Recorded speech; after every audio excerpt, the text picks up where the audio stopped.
Well, ladies and gentlemen, we do have a very interesting situation here today. I got an anonymous tip via my email, my YouTube email, that the media, pretty much all the major media, cut out. I'm sure you guys remember this dude talking about how Thomas Crooks was bullied and how, he was a loner and everything like that. All the characteristics of someone that would do something like this. We couldn't really tell from his interview if he had any political leanings to the right or to the left. Now, the left immediately threw a party when it came out that he was a registered Republican. Then he, donates to the Biden administration. And then the Gab stuff comes out where he's arguing all of the our politics leftist bullshit positions in 2021, saying that Biden was doing good on immigration. Obviously, I'm not going to argue with that kid, but the kid is, at that point, you would think, certainly a liberal. And this, at the end of this video, it confirms it. Now, this isn't anything like earth-shattering in terms of the dude saying, oh, he's for sure a liberal. But this kid at the end of the video, and you'll see like an off angle from this, this has a lot of subscribers, Indian Express, but this video itself only has 40 likes and almost 6,000 views. So a very lightly viewed video. You can see at the end of the video, it's an off angle. All the media cut it out. But this kid says that Crooks was a dedicated masker even after the pandemic ended. So certainly a big characteristic, a big liberal like sign on those type of people. Not 100% of the maskers after were liberals, but I'd say like 98 to 99% were liberal, and also the Gab posts. So this is a big thing, but like the big, more crazy thing is the fact that it seemed like all of the media cut this out. I do not remember this classmate who they interviewed, because when something big happens to someone that's younger and unknown, they go to the classmates, they go to people around him. And we remember this interview with this kid. I'm sure a lot of you guys do. It was all over X. And again, he's just saying, oh, he was bullied. It was bad. People picked on him all the time. Again, it's just normal stuff you would think of, a loner kid. We get it. But at the end of it, they all cut it out for, I don't know why. I mean, why would Fox News do this? It's just weird because it appeared on all the major things. So let's see this. Let me go to the end. Like they were just saying jeans. He'd wear hunting outfits sometimes. He would always wear a mask even after COVID. He wore a mask. He would always wear a mask even after COVID. Nobody saw that. Why did they leave that out? That's a big characteristic. That basically confirms that he's a liberal. This was right after, liberals were trying to say he's a conservative, he's a registered Republican.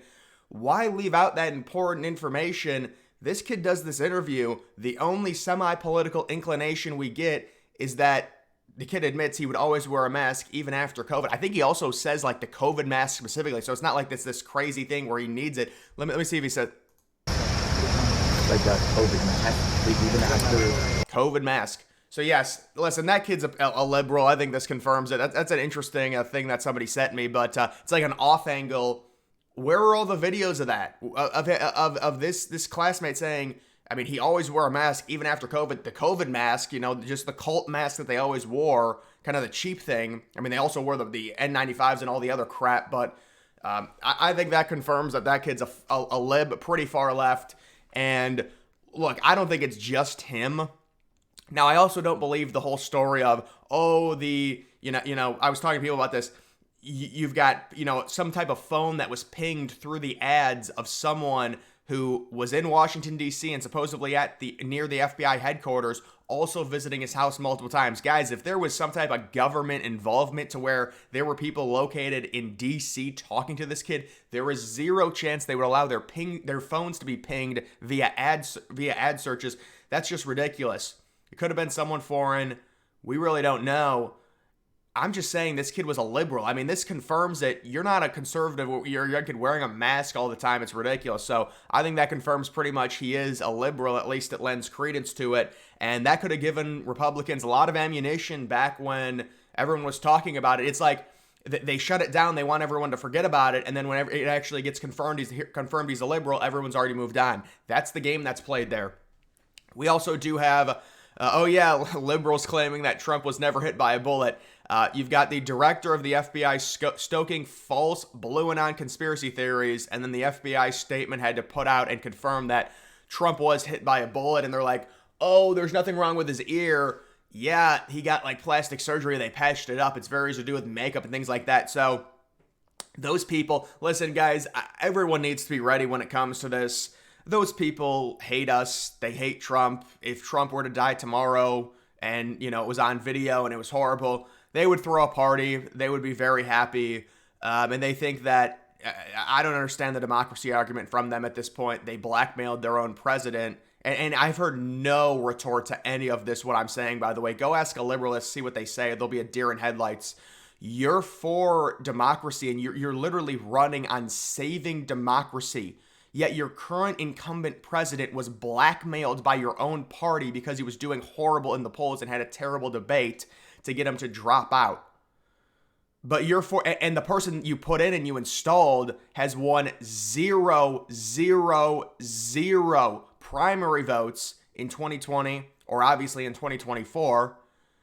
But they're for democracy. And even some liberals have come out and admitted, they're like, this is ridiculous. Even Black Lives Matter is like, this is stupid. And of course, the liberal thought police, and just they all think together, like, oh, no, this is total. They've been screwed by their own political party 3 straight times.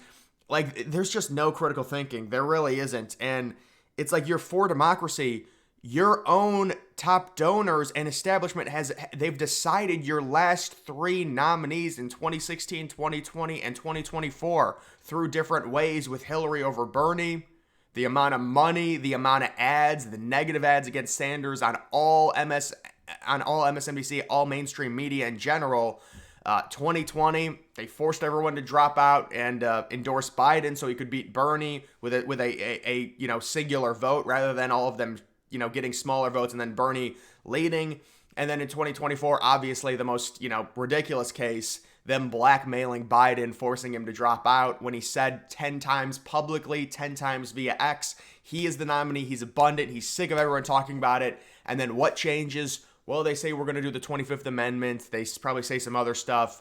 We're going to do something, or else you need to drop out. We remember the reports Jill Biden wanted to stay in for sure. But at the end of the day, the power dynamic there with Jill, she really has no power outside of controlling Joe. But in like the dynamic between, and I was talking about this yesterday, the dynamic between Jill and the Democratic Party and in the donors and the elite, she's got no power because technically, she's not the president. Now, sure, behind closed doors, because Joe is very, compromised with his health, cognitively, she can have significant influence over him because he really can't think for himself at this point.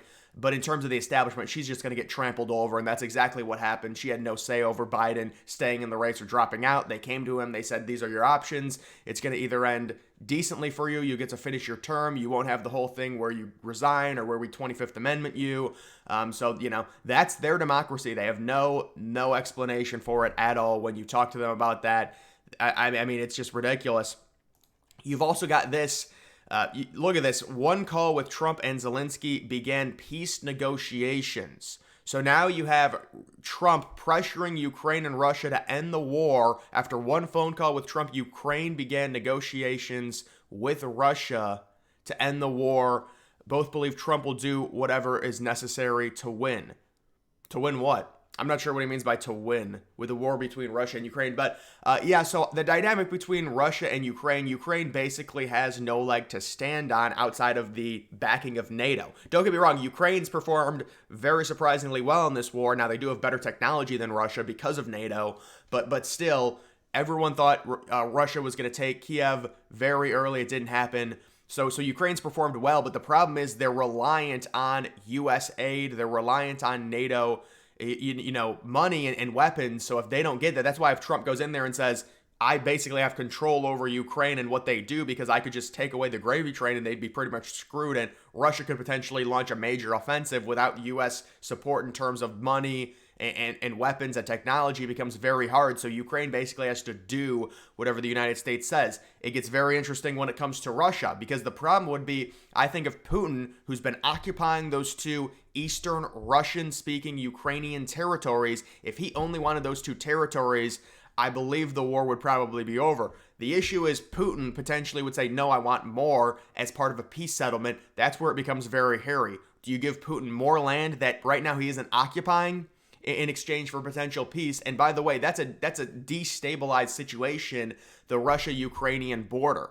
The problem is, though, for Trump, I think Trump's trying to end this as fast as possible. The last thing you want is a snowball effect where you still have Russia, Ukraine fighting. Russia has not launched a crazy huge offensive in a while. Maybe if, something happens with Taiwan and China, now you've got two different big things going on. Technically, that's not World War III. You can still stabilize it because it's just two smaller, events. We don't know exactly what China is going to do, whether it's going to be an invasion or something else. I think it's probably going to have to be an invasion, first through the air, and then they'll send ground soldiers over the Taiwan Strait.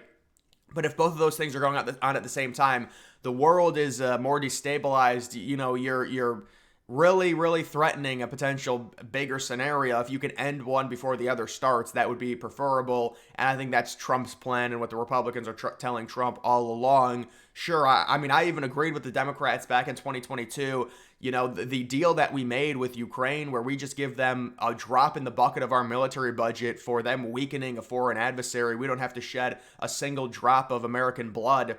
That is a good deal. But at a certain point, you're just sending them money for nothing.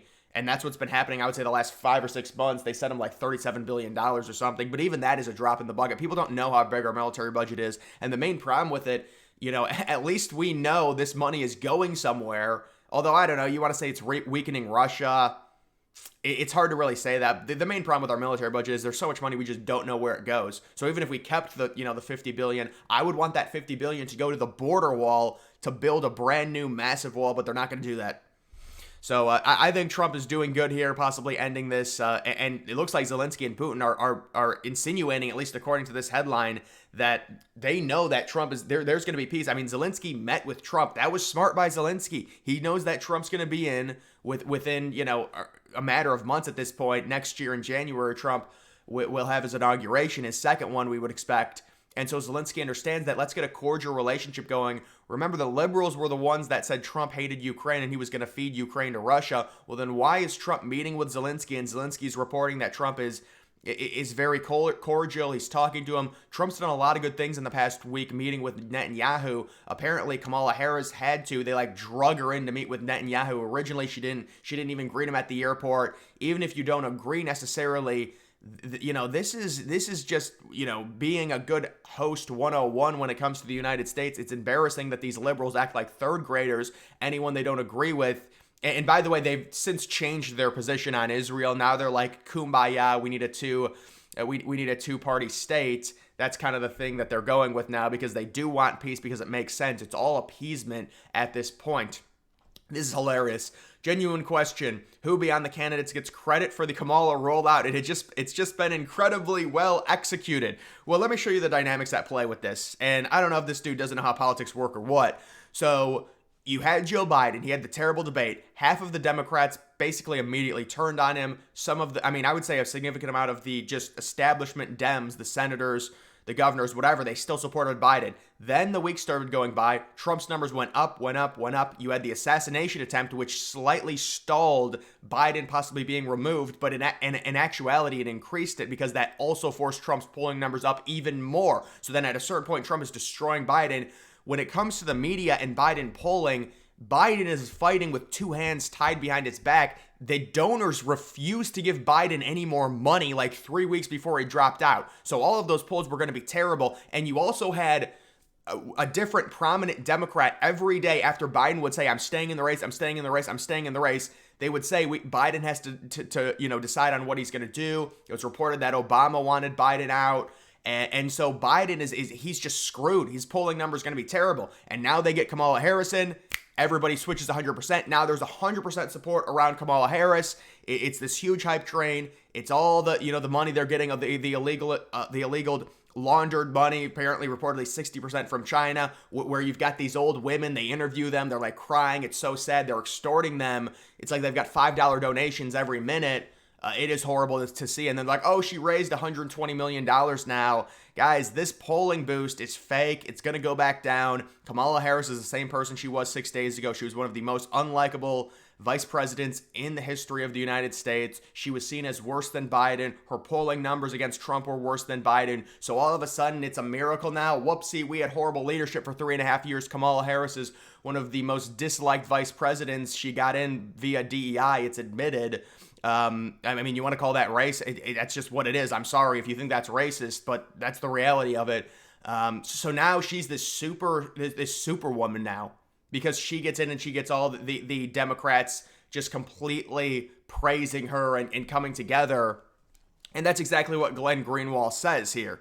It's all swooning over celebrities, culture war candy, and white liberal identity politics.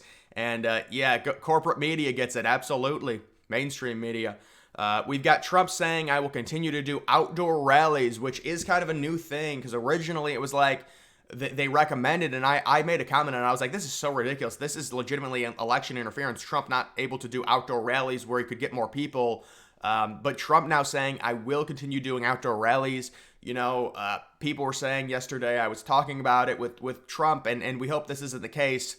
It really does seem like we're watching a very slow-moving airplane crash with Trump, and they've made their opinions known. They want Donald Trump dead. Most of their party, all of their, a lot of the citizens within the Democratic Party, they hate Trump, and they would be they would be very happy if Donald Trump died.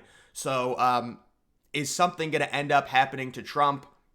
It seems like a very slow-moving train crash or airplane crash, whatever you want to say it. Obviously, what happened with Trump with the Secret Service. They're going with the whole idea they were just incompetent. Guys, that's ridiculous. It's not possible. It's just not possible. That was 130 yards away. The number one, exposed like sniper area. I guess the Secret Service has been incompetent, but that's not possible. I mean, I don't know what happened, but if they're really going to sell us on the whole idea the Secret Service is just incompetent, that's why that happened. For an outdoor rally in a rural area, I don't know, man. That's pretty crazy to me. We also do have, this is it. Netanyahu of Israel had a terrible and insulting meeting with Harris, who also refused to preside over Congress during his speech, which is, just extremely disrespectful. Same people that embarrassed in Afghanistan. You've also got people laughing at Kamala. And so these liberals are just, that woman should not be in the position. Nobody elected her to be the potential next president. So it's not a surprise that you have foreign leaders coming in and just laughing at this woman because she's a clown. It doesn't really surprise anyone. She wasn't elected by anyone. This stuff, they have to be trolling. But like, what is this? And it's like, they know Christians won't do anything about it. So it's like, they're allowed to disrespect. I don't know, man. There has to be something. This is absurd. This cannot go on like this. At the Olympics, they're doing this. They're like making fun of the Last Supper, and because we're Christians, it just has to be like this. We just have to let everyone trample over us. There needs to be some serious things that happen because of this. That's what I would say. But if you don't do anything, they'll just continue to do it. I could see something, even when this stuff was going on with all the demonic bullshit, when they would have like the Emmys or whatever, or maybe the Grammys, I don't know, where they'd have those performances with Lil Nas X, and he'd be groping devils and stuff, and it's like, this is just really, really bad stuff. I would, maybe go to something else. It's just ridiculous. It's like, I want to do a satanic worship service tonight. That's what Lil Nas X says. And they're like, oh, that's totally fine. Yeah, we'll get all the demon costumes. Like, what are we doing here, guys? Come on. And then, this is way worse than that, because at least that's like a performance where there's music and whatever. It's at a music award show. This is the Olympics, a sport, the biggest sporting event. The Summer Olympics bigger than the Winter Olympics every 4 years. And they're just mocking Christianity. It's very, very sad to see. That is just ridiculous. But guys, either way, that is going to do it for this video. Make sure you follow me on X. Link to that's always in the description.